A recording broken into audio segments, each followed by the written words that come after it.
How Starbucks became the most famous coffee brand in the world. How do you start your day? The majority of us start each day with a cup of coffee. Some of you might begin your days with a Starbucks beverage, and many of you are working towards your dream of beginning your day with Starbucks.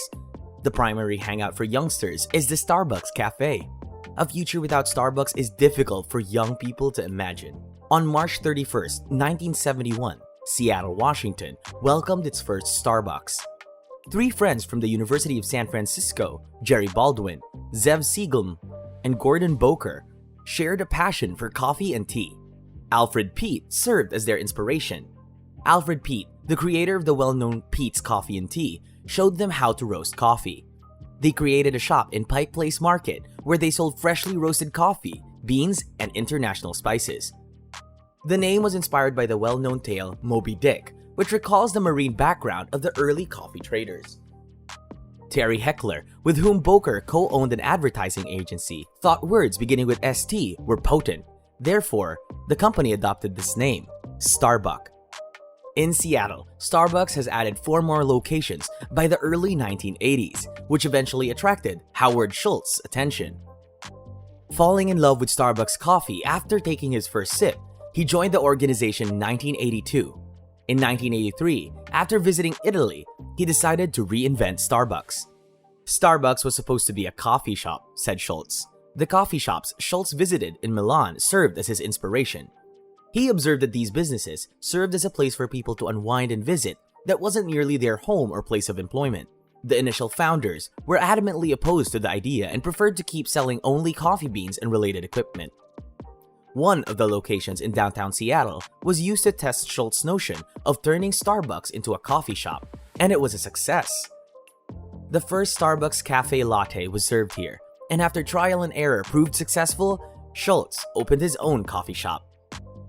Il Giornale, which Schultz founded, offers brewed coffee and espresso drinks and offers the Starbucks experience he imagined. Due to the popularity of Il Giornale, Schultz eventually bought Starbucks. Il Giornale and Starbucks were united, and everything was given the name Starbucks Corporation. Starbucks was able to expand globally from this point. By 1987, they had switched from brown to green aprons and were starting a new chapter as a coffee shop. They would expand over the following 2 decades to serve millions of visitors each week and integrate into the architecture of tens of thousands of neighborhoods all over the world. The ideal cup of coffee requires many hands, including those of farmers who tend to red-ripe coffee cherries, the expert roasters who extract the greatest flavor from each bean, and the barista who carefully serves it, while honoring their past and innovating to create new, mouth-watering experiences. They hold the highest standards of quality and customer service. He provided free Wi-Fi and vintage jazz music at his outlets because he wanted them to be places of peace and serenity. From the first third place to the newest Starbucks locations, they are all about connecting and meeting you where you are with your orders, favorite products, and more. The initial batch of holiday cups were made by Sandy Nelson, who was then a designer at Starbucks. According to Sandy Nelson, what's happening in popular culture lately is that the red cup indicates to people that it's time to enjoy the holidays. Who could have imagined that would occur 25 years ago? The method of production, not the beverage itself, was what made it so revolutionary. A barista typically makes the beverage in roughly 87 seconds and 16 steps. However, this one only required 13 steps and 36 seconds. Consequently, a customer can receive the same excellent beverage faster, and the barista can work more conveniently. Currently, Starbucks retail partners are required to grind coffee beans, batch them in paper filters, and brew them every 30 minutes. Each half hour, they discard anything that hasn't sold to maintain the product's quality and freshness. People can connect with each other by sharing a cup of coffee, and I completely agree with the statement. In fact, more than half of coffee drinkers report that their time with friends and family is made more meaningful by their coffee. Despite its rapid rise, Starbucks' Cinderella story was put on hold in 2008 as the world's economy sputtered and crumbled. 600 Starbucks locations were to be closed, according to a July announcement from the company. This is a surprising number given that 10 years ago, 600 stores would have made up roughly half of all Starbucks locations. Although Starbucks lost a significant portion of its outlets and a large number of employees as a result of the recession, it turned out to be a little more than a speed bump, As the recession subsided and economies recovered, Starbucks started to grow. From 2017 to 2022, the president and CEO of Starbucks Coffee Company was an American businessman and software engineer, Kevin R. Johnson. He acted exactly like a business leader should have acted in response to a harassment-related scandal. Two black males who were waiting for a business associate to appear in a Philadelphia Starbucks in May 2018 were detained for trespassing, prompting outcry and claims of racial profiling. Calling the act reprehensible and expressing a sincere apology, Johnson arranged a settlement by meeting with the victims and the chief of police in Philadelphia. Johnson was subsequently widely praised for likewise closing all U.S. stores for anti-racism education.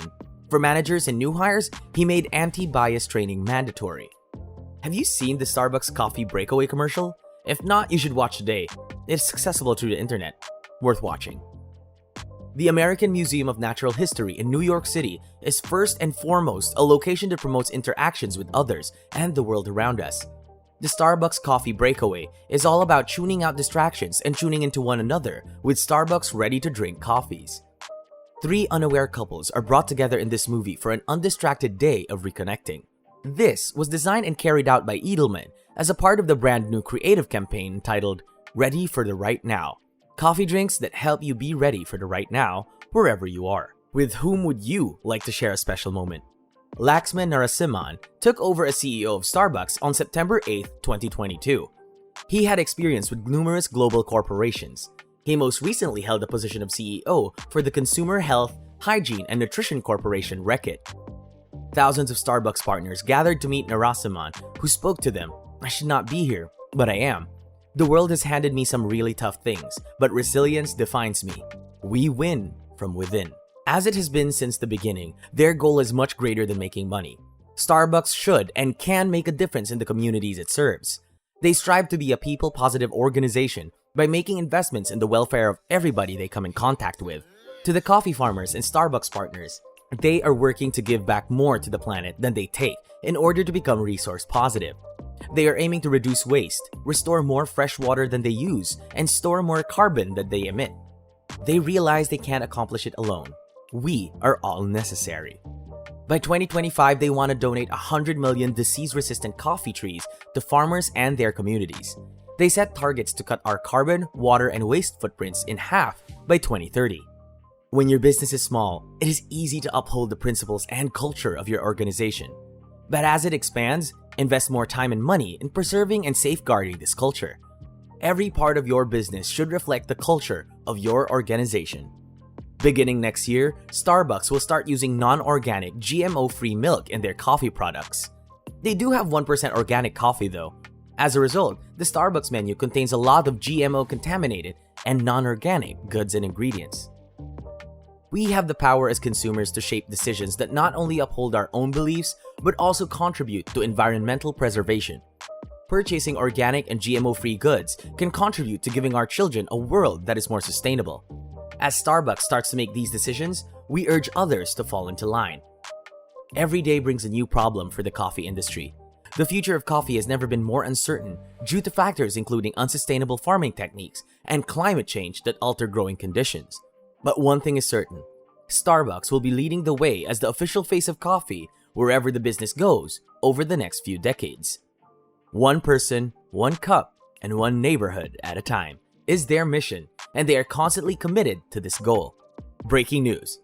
On November 16, 2022, a new Starbucks Reserve location in NYC brought a historic coffee experience to the Empire State Building.